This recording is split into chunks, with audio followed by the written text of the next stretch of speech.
Hello children, I welcome you all to our special English hour. Here we learn lots of new things, and while learning these things, we also have fun. Are you ready for some fun? Let's get started. Children, we all know that it is very important for all of us to learn new words. So now let's learn some new words. You will see these words in the poem when we read it.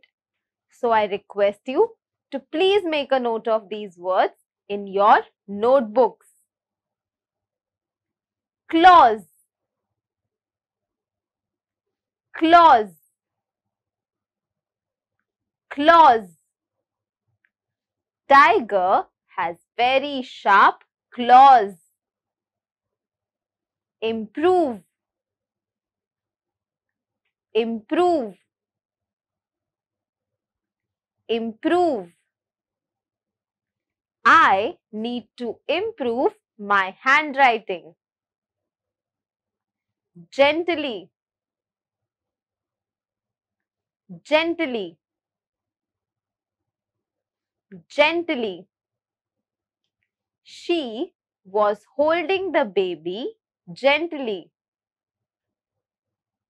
Labor, labor,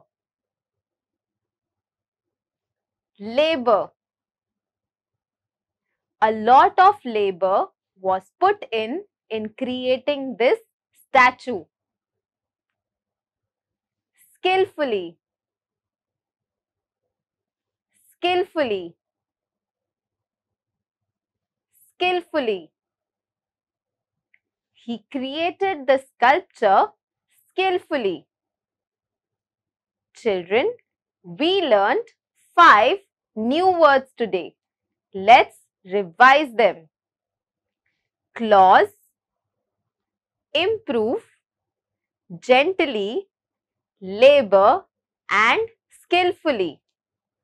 I hope you remember these words and I hope that you have made a note of these words in your notebooks.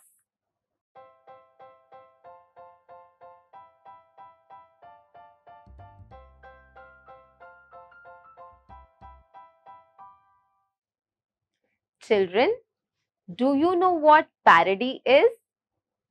Parody is imitation of someone's artwork, and this imitation is comic in nature. It is usually done to create a light sense of humor. You will find parody in movies, in poems, in songs, and many other artworks. There are parodies of paintings as well. In today's world, you will find parodies even in memes. There are many pages on social media where original artwork created by great artists have parodies. Have you ever seen a parody? If you think about it, there are many movies, especially in Hollywood, which have parodies. And these movies have been a huge success, and these are very big movies that have been appreciated by the audience. I will give you an example. Children, have you heard of James Bond? James Bond is a huge character, and this character has been popular for more than 2 or 3 decades. But there is a parody of James Bond as well. Now, James Bond is someone who is always on a secret mission, and he travels across the world for his mission. He is considered to be someone who is very smart and someone who is very intelligent. He is a very important person. But there is a parody of James Bond as well. This character is called Johnny English.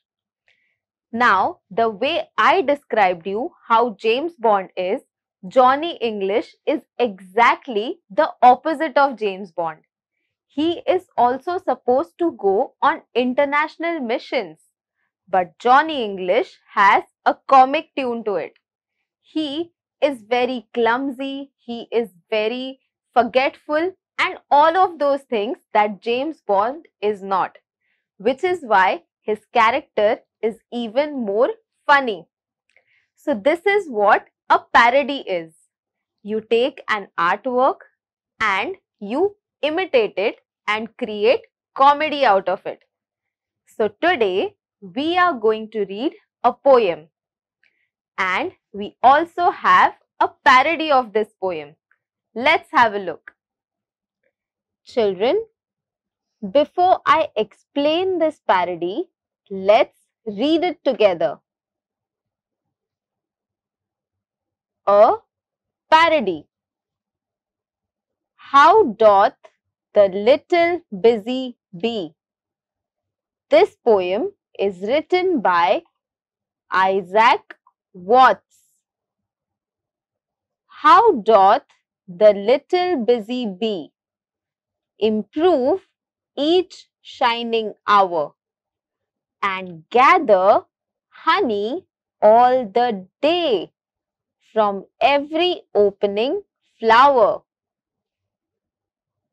How skillfully she builds her cell, how neat she spreads her wax, and labors hard to store it well with the sweet food she makes.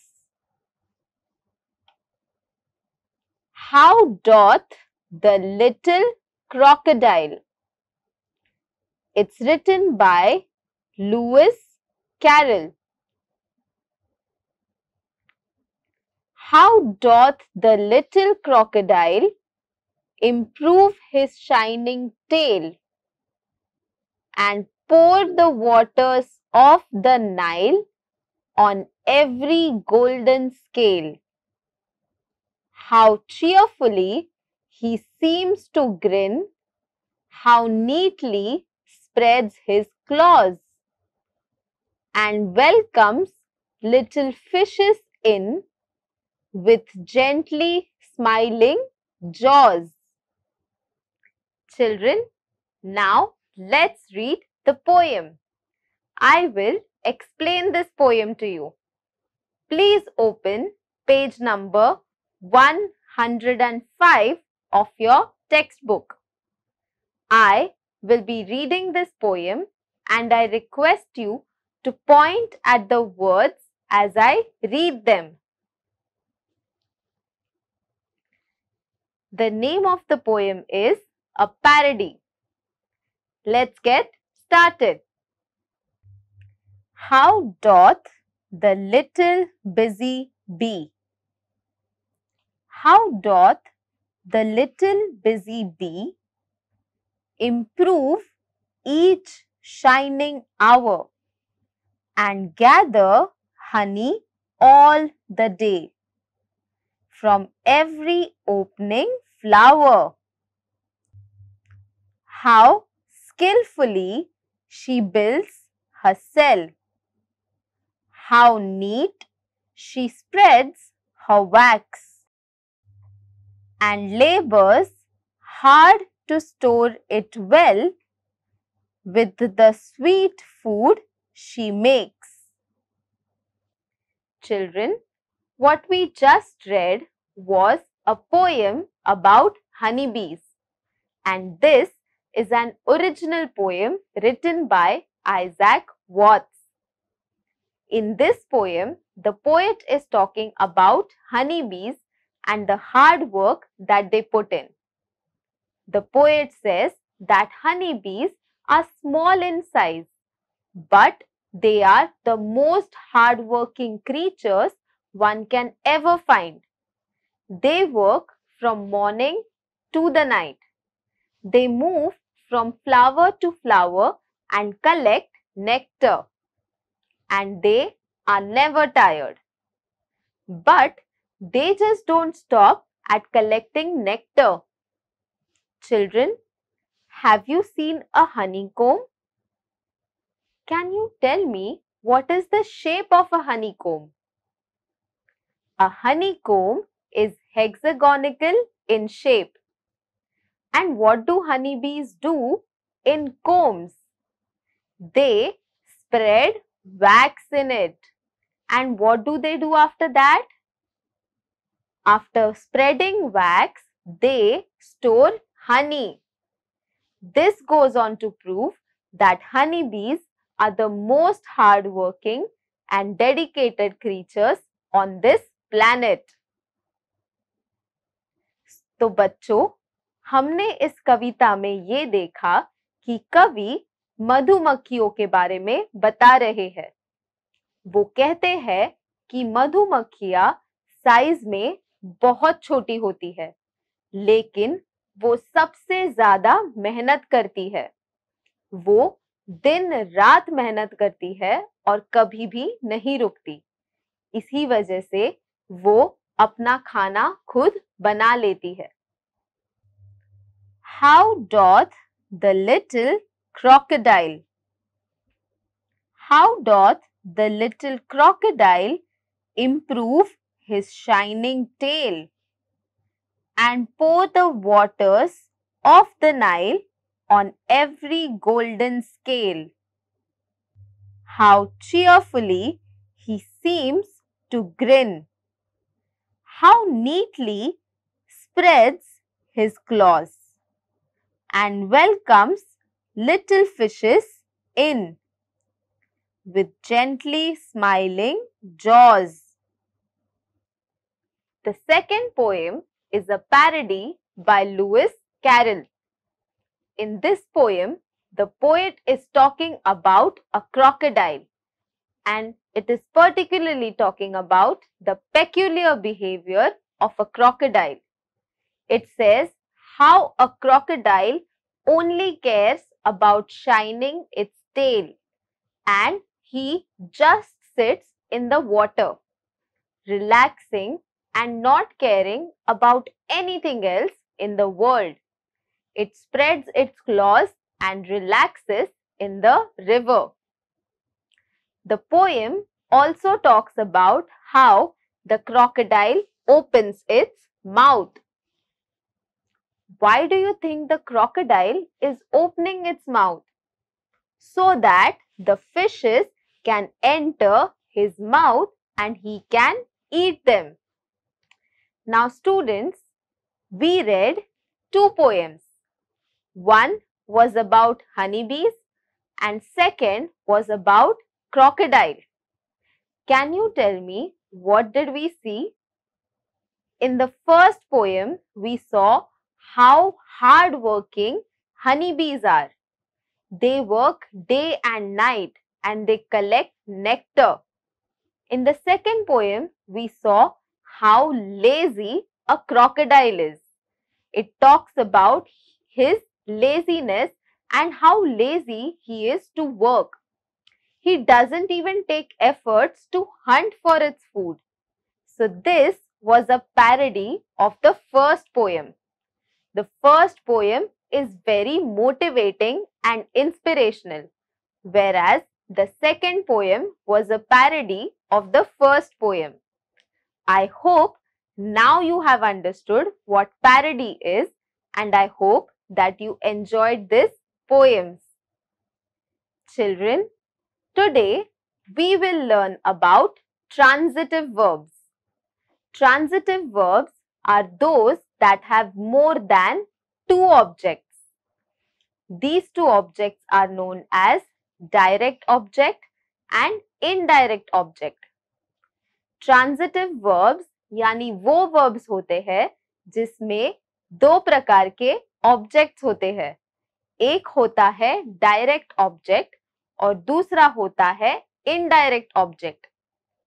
Direct objects are those that tell us what and whom about the verb. Indirect objects are those that are nouns or pronouns. Direct object वो होते हैं जो हमें verb के बारे में क्या और कौन बताते हैं और indirect object वो होते हैं जो pronoun या noun होते हैं. Sounds confusing? I will give you an example. If the sentence is, they gave him a book. Now here, can you tell me which is the direct object?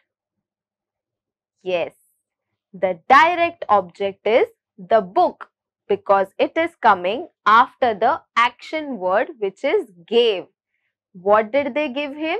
They gave him a book. So here the direct object is book and him is the indirect object. Who did they give the book to? They gave the book to him. Sounds easy now? Let's try doing an activity. On your screens, you will see a few sentences. What you need to do is underline the direct object and indirect object in these sentences. अब हम एक activity करेंगे. इस activity में आपको आपके screen पे कुछ सेंटेंसेस नजर आएंगे. इन सेंटेंसेस में आपको डायरेक्ट ऑब्जेक्ट और इनडायरेक्ट ऑब्जेक्ट अंडरलाइन करना है.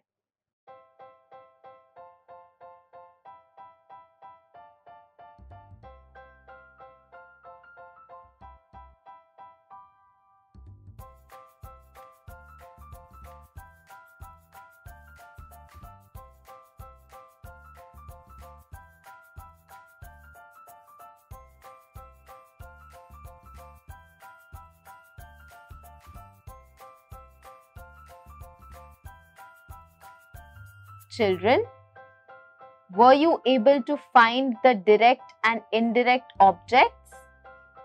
Let's have a look. The first sentence is,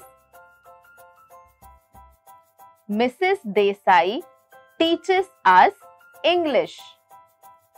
Here, English is the direct object and the indirect object is us. Now, the second sentence. He brought some water for the old man. Here, water is the direct object and indirect object is for the old man. Now, let's move to the third sentence. It says, she paid 50 rupees to the shopkeeper. Here, the direct object is 50 rupees and the indirect object is to the shopkeeper. Fourth sentence is, Arpita mailed her photographs to her sister. Here, the direct object is her photographs and indirect object is to her sister. Now, the last sentence. It says, Abhay sold his car to his neighbor. The direct object in this sentence is his car, and the indirect object is to his neighbor. Children, I hope that you were able to solve this activity, and I hope that you got all the answers right. Children, wasn't it an interesting activity? Now, let's do another activity. On your screens, you will see two columns. Each column will have a few words. What you need to do is pick two words from each column and create meaningful sentences. अब हम एक activity करेंगे. इस activity में आपको आपके screen पे कुछ शब्द नजर आएंगे. ये शब्द दो कॉलम्स में बटे हुए हैं. आपको कॉलम ए से एक शब्द चूज करना है और कॉलम बी से दूसरा शब्द चूज करना है और इन दो शब्दों को मिला के आपको एक मीनिंगफुल सेंटेंस बनाना है. Sounds easy? Let me give you an example. For example, I will use the word teach from column A and Asmita from column B. And I will create the sentence, I will teach Asmita how to solve a puzzle. Sounds easy? Now you try doing this activity.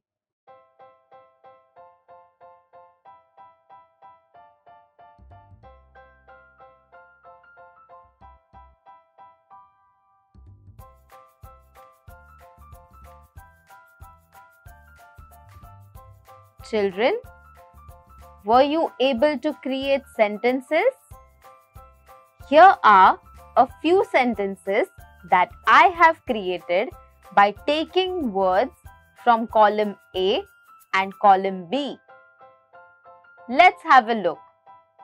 My first sentence is, tell me what to do.